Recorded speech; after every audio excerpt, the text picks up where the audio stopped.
Hey y'all, we are back with part 3 of our series, Acronym Fluent Definition Week. Today we're talking about least restrictive environment.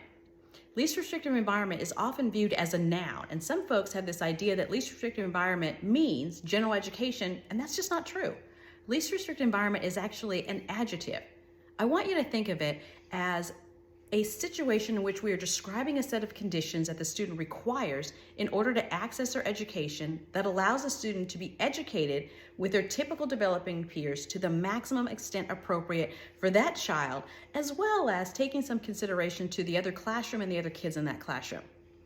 Oftentimes we have families who come in and they're like, I want my kid in general education because that's the least restrictive environment.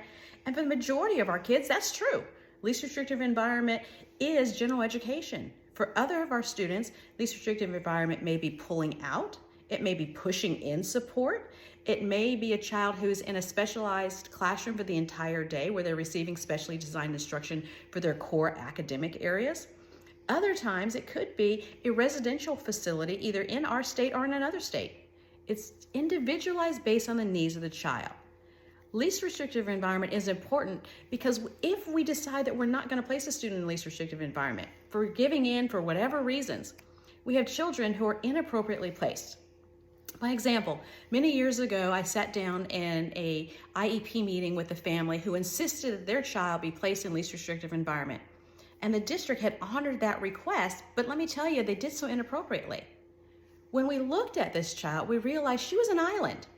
This was a kindergartner who was an island in her classroom because her needs were so severe based on the nature of her disability that she wasn't accessing the education. She wasn't interacting with the other kids in the classroom. She was sitting in that classroom with a paraprofessional working on coloring while the other kids were working on their academics.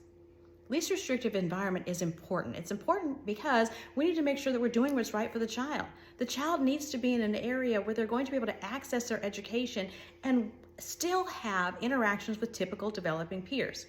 We're going to get into that mainstreaming concept, and we're going to get into how we're going to help those kids interact with their typical developing peers if they are in a least restrictive environment that places them in a specially designed classroom or receiving special education services when we get into it next. Thanks, y'all. See you next time.